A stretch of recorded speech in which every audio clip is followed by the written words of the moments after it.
Hello friends. Blast பார்த்தேன். படம் செமையாக இருந்தது ஆக்சுவலாக.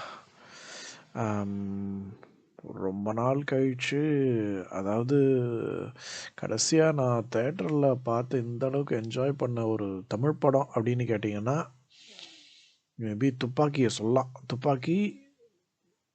துப்பாக்கியோட அஞ்சாதை சொல்லலாம். அஞ்சாதைக்கு அப்புறம் துப்பாக்கி வந்து ஓரளவுக்கு தெரிஞ்சு தான் போனேன். ஏன்னா அது விஜய் படங்கிறனால அது கொஞ்சம் அப்போ அது என்ன சொல்கிறது, நல்லா இருக்குங்கிற மாதிரி தான் அப்போயே பேச்சு அடிபட்டுச்சு. அதனால் வந்து அது அந்தளவுக்கு ஒரு என்ன சொல்கிறது, ஒரு எக்ஸ்பெக்டேஷன் இல்லாமல் போய் ரொம்ப நல்லா இருக்கிற மாதிரி கிடையாது. ஆனால் அஞ்சாதை பார்க்கும்போது, அஞ்சாதை நான் படம் போய் பார்க்கும்போது மிஷ்கின் வந்து யாருன்னு கூட எனக்கு தெரியாது. ஃப்ரெண்டு கேஷுவலாக சொன்னான், ஏய் இது மாதிரி ஒரு படம் ரிலீஸ் ஆகிருக்குடா, போய் பார்க்கலாமா அப்படின்ட்டு. திடீர்னு போய் உக்காந்தோம். உட்கார சீனுக்கு 10 நிமிஷம், 15 நிமிஷம், 20 நிமிஷம், 30 நிமிஷம் அப்படியே கொஞ்சம் கொஞ்சம் கொஞ்சமாக எட்ஜ் ஆஃப் த சீட்டு உட்கார வச்சுச்சு அந்த படம். ஆனால் அந்த படம் பயங்கர ஃபன்னாகவும் இருக்கும் ஆஃப்டர் அ சர்டன் பாயிண்ட். அது அந்தளவுக்கு ஒரு ஒரு ஒரு ஃபன்னாக இருந்தது ஆக்சுவலாக அந்த படம். ரொம்ப வருஷம் கழித்து பயங்கரமாக என்ஜாய் பண்ணி பார்த்த ஒரு தமிழ் படம். ஹிந்தி படம்னு சொன்னால் துரந்தர் சொல்லலாம். அது இப்போ தான் ஒரு 2-3 மாதம் கூட இல்லைல்ல. அது வந்து துரந்தர் 1, துரந்தர் 2 ரெண்டுமே நல்லா இருந்தது. பட் தமிழ் படம்னு சொல்லப்போனால் துப்பாக்கி சொல்லலாம். அதுக்கு முன்னாடி அஞ்சாதே எல்லாமே நல்லா இருந்தது இந்த படத்தில். எப்படி சொல்கிறது, ரைட்டிங் வந்து செம்ம ரைட்டிங்கு. ஏன்னா எல்லா ஒரு ஒரு எந்த விஷயமும் வந்து காரணம் இல்லாமல் நடக்கலை இந்த கதையில். ஏதாச்சும் ஒரு இது சிம்பிளாக ஏதோ ஒன்று நடந்தால் கூட அதில் ஏதோ அது கனெக்டடாக இருக்குது. அதை வச்சு ஏதோ ஒரு விஷயம் நடக்குது அந்த மாதிரி. ஒரு எக்ஸாம்பிள், ஸ்பாய்லர்ஸ் இல்லாமல் எக்ஸாம்பிள் சொல்லணுன்னா, திடீர்னு ஒரு ஒரு ஒரு பெரிய ஆளோட இது காலில் வந்து சுட வேண்டி வந்துடும் ஒரு இன்ஸ்பெக்டர்.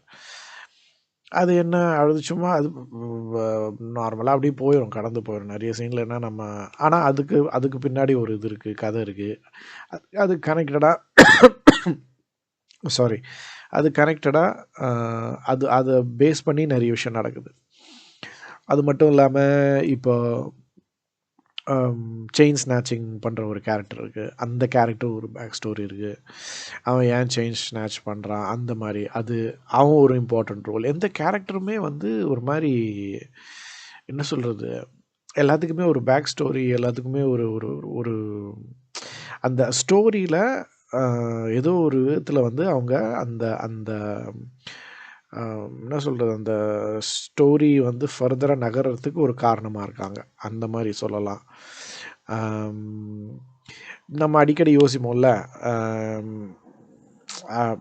ட்ரெய்லர் பார்த்திங்கன்னா உங்களுக்கு தெரிஞ்சிருக்கும், என்ன ஒரு ஃபேமிலி வந்து ஒரு ஒரு பெரிய ரவுடிங்கிட்ட அந்த மாதிரி ஏதோ மாட்டிக்கிறாங்க, அவங்க எப்படி அதுதானே. அது நம்ம யோசிப்போம்ல, என்னடா அது வீட்டுக்குள்ளே இவ்வளோ சத்தம் கேட்குது, வெளில யாருக்கும் கேட்காதான்ட்டு. அதுக்கு ஒரு காரணம் வச்சு, அதுக்கு ஒரு சீன் இருக்குது. இந்த மாதிரி சின்னதாக வந்து நிறைய ரைட்டிங்கில் வந்து பயங்கரமாக ஃபோக்கஸ் பண்ணியிருக்காங்க. அது ஒரு நல்ல விஷயம்.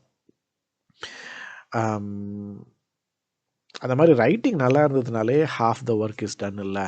ஏன்னா இப்போ ஆடியன்ஸ் வந்து என்ன சொல்கிறோம், நம்ம வந்து நீங்கள் வந்து இதெல்லாம் நம்புகிற மாதிரியா இருக்குது அப்படின்ட்டு கேட்கலாம்.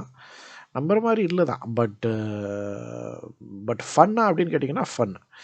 யாரும் வந்து என்ன சொல்கிறது, இது வந்து ஒரு காதில் பூ சுற்றுற வேலை தான். ஒரு படம் எடுத்து இது பண்ண வைக்கிறது, அது இந்த மாதிரி ஆக்ஷன் படம்லாம் அது கொஞ்சம் நம்புகிற மாதிரி பூ சுற்றுனா கொஞ்சம் பெட்டராக இருக்கும் அப்படிங்கிறது தான் ஜென்ரலான ஆடியன்ஸோட எக்ஸ்பெக்டேஷனும் கூட. யாரும் வந்து அப்படி டாக்குமெண்ட்ரி மாதிரி படம் எடுங்கன்னெலாம் யாரும் இங்கே சொல்லலை. கரெக்டாக ஓரளவுக்கு சுற்றுங்க, பூ சுற்றுங்க, பட் நம்புற மாதிரி பூ சுற்றுங்க. ஒரு இது வந்து இந்த மாதிரி எல்லா படங்களும் இருந்துருச்சுன்னா, ரைட்டிங் இவ்வளோ இவ்வளோ நல்லா இருந்ததுன்னா, தமிழ் சினிமா வந்து என்ன சொல்கிறது, வேறு லெவலுக்கு போயிடும். இப்போ மலையாள மூவிஸில் எல்லோரும் பார்த்து ஆஹா ஓஹோ ஆஹா ஓஹோங்கிறாங்கல்ல, அந்த இதுக்கு வந்து வந்துடும் தமிழ் சினிமா. ஏன்னா இது வந்து நான் நான் ட்ரெய்லர் பார்த்துட்டு ரொம்ப என்ன ஒரு ஸ்ட்ரெயிட் ஃபார்வர்டான படம் போல், ஏதோ பெரிய ஏதோ நாலு ரவுடி பசங்களோட ஏதோ பிரச்சனை வந்துடும் போல், அதுக்கப்புறம் ரொம்ப ஸ்ட்ரெயிட் ஃபார்வர்டான கதையாக இருக்கும்னு நினச்சேன். பட் இது வேறு வேறு என்னென்னமோலாம் போகுது ஆக்சுவலாக.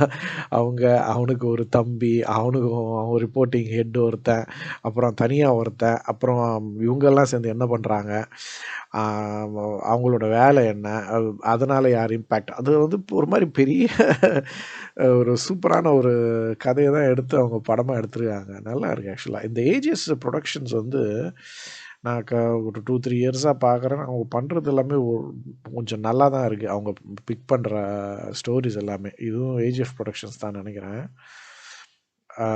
இதுக்கு முன்னாடி இது டிராகனு, அப்புறம் இந்த லவ் டுடே, இதெல்லாமே இது எல்லாமே ரைட்டிங்லேயும் நல்லாயிருக்கும். இந்த எல்லா ஸ்டோரிஸும் அது அவங்க லாஸ்ட் ஃபியூ இயர்ஸாக அவங்க பெருசாக எதுவும் டிசப்பாயிண்ட் பண்ணல. அதுதான் நான் சொல்ல வர்றது. அப்புறம் ரொம்ப வருஷம் கழிச்சு ஆக்ஷன் கிங் அர்ஜுன் வந்து இஸ் பேக்கு. நான் வந்து சின்ன வயசுலலாம் பார்த்தீங்கன்னா, நம்ம இந்த ஜெய்ஹிந்த், அப்புறம் அந்த டைமில் உள்ள அர்ஜுன் வந்து இந்த நாட்டுப்பற்று சம்மந்தமாக படம்லாம் அடிக்கடி எடுத்துகிட்டு இருந்திருப்பார். அந்த டைமில் நான் அர்ஜுன் ஃபேன். அந்த டைமில் வந்து எனக்கு ஆக்ஷன் படம்லாம் சின்ன வயசில் சின்ன பசங்களுக்கு ஆக்ஷன் படம் தானே பிடிக்கும். அதனால் நான் வந்து அந்த டைமில் ஒரு ஃபியூ இயர்ஸ் வந்து நான் வந்து தீவிர அர்ஜுன் ஃபேனாக இருந்தேன். ஒரு படம் விட மாட்டேன். எல்லா படமும் போய் பார்த்துருவேன். கர்ணா எல்லாமே. சாங்ஸும் அவர் படத்தில் சாங்ஸ்லாம் செம்மையாக இருக்கும். அந்த காலத்தில் 90ஸ்ல நான் சொல்கிறது. வித்யாசாகர் மியூசிக்கு செம்மையாக இருக்கும் அவர் படத்தில் சாங்ஸ்லாம். ப்ளஸ் ஆக்ஷன் படங்கிறனால ஒரு நல்ல சண்டைலாம் செம்மையாக போடுவார். அதனால் அவர் படம்லாம் எனக்கு பிடிக்கும். ரொம்ப வருஷம் கழிச்சு இப்போ என்ன கேரக்டர் ரோலு, சைடு ரோலு அதெல்லாம் நடிச்சுட்டு இப்போ இந்த படத்தில் வந்து நல்லா நடிச்சிருக்காரு. அதுவும் என்ன சொல்கிறது, மெயின் ரோல் வந்து அவரு தான் ஹீரோன்னு சொல்ல முடியாது. One of the main characters. கிட்டத்தட்ட ஒரு மாதிரி பேக் சீட் தான் எடுத்துக்கிட்டு தான் அந்த பொண்ணு ஒரு கேரக்டரில் நடிச்சிருக்காங்க. நிலா அப்படிங்கிற கேரக்டரில் அவங்க வந்து நல்லா ஷைன் பண்ணுறாங்க. அவங்களோட கேரக்டர் தான் மெயின் கேரக்டரு.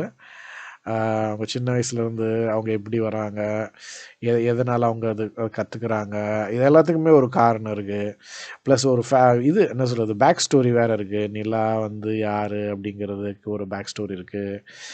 அது நல்ல வேலை. நான் வந்து என்ன நினச்சேன்னா, ஐயோ ஃப்ளாஷ்பேக் மாதிரி எதாவது போய் ஒரு மாதிரி சென்டிமெண்டல் ஃப்ளாஷ்பேக் எதாவது காமிச்சு கடுப்பேற்ற போகிறாங்கன்னு நினச்சேன். அது பண்ணல அவங்க. ஒரு மாதிரி இந்த கிளீஷேவாக இருந்திருக்கும் அது பண்ணியிருந்தா. அது குட் கால் ஆக்சுவலாக. அது பண்ணாமல் இருந்தது நல்ல விஷயம். ஆனால் ஒரு கார்னர் ஆஃப் மை மைண்டு அது ஃப்ளாஷ்பேக் பார்க்கணுன்னு இருந்தது. பட் அது இருந்திருந்தா ஒரு மாதிரி டூ மச்சாக இருந்திருக்கும். அது குட் டெசிஷன். அது அந்த ஃப்ளாஷ்பேக் வந்து போடாமல் வச்சதுக்கு ஜஸ்ட் சும்மா ஒரு 2 வார்த்தை சொல்கிறாரு அவர் என்ன அப்படிங்கிறது அர்ஜுன். அதோட முடிச்சிடுறாங்க. ஆக்ஷன் கோரியோகிராஃபி செம. நிறைய ஸ்லோ மோஷன் ஷாட்ஸ்லாம் வருது. But that is expected. நல்ல செம்ம ஆக்ஷன் கோரியோகிராஃபி. எல்லாருமே வந்து கன்வின்சிங்காக இருக்குது எல்லாரோட ஃபைட்டுமே. சும்மா இந்த மாதிரி சில ஆக்ஷன் மூவிஸ்லலாம் இருக்கும்ல, அது பார்க்குறதுக்கு ஒரு மாதிரி தமாஷா இருக்கும். அதுவும் இன் ஜென்ரல் வந்து லேடிஸ் வந்து ஃபைட் பண்ணும்போது அது ஒழுங்காக கோரியோகிராஃபி பண்ணலன்னா தமாஷா இருக்கும். இதில் அப்படி இல்லை. இது எல்லாமே கன்வின்சிங்காக இருக்குது. அப்புறம் இந்த நிலாவோட கேரக்டர் வந்து அவங்க ஆஃபீஸில் வந்து ஒரு சின்ன ஒரு காலீக்ஸ் வந்து கொஞ்சம் இது பண்ண ட்ரை பண்ணுவாங்க. அது கொஞ்சம் நல்லா தமாஷா இருந்தது, ஃபன்னாக இருந்தது. மோரல் ஆஃப் த ஸ்டோரி அதுவுமே ஒரு மாதிரி நெகிழ்ச்சியாக இருந்தது. அவங்க சொல்ல வர மோரல் என்ன அப்படிங்கிறது அதுவுமே, அதாவது எல்லாமே, அதாவது ஒரு சில படத்துங்களில் வந்து things just fall in to place அப்படின்னு சொல்லலாம். அந்த மாதிரியான ஒரு படம் தான் இது. இது ஓடணும்னு, இது எப்படி ஓடுதுன்னு தெரியல. நான் ரிவ்யூஸ்லாம் பார்த்த வரைக்கும் பாசிட்டிவ் தான் இருக்குது. நல்லா போகுதுன்னு தான் நினைக்கிறேன் சென்னையில், அதாவது தமிழ்நாட்டில். பட் அப்படி இல்லைனா கூட கண்டிப்பாக எனக்கு ரொம்ப பிடிச்சிருக்கு. சில படங்கள்லாம் வந்து அது அது எனர்ஜி, அது ஒரு படத்துக்கும் ஒரு எனர்ஜி இருக்கும். அது வந்து அதை ஓட்டிடும் ஒரு இதுவாக. பயங்கர செம்ம படம். சூப்பர் இம்ப்ரெஸ்ட் ரொம்ப வருஷம் கழிச்சு நான்.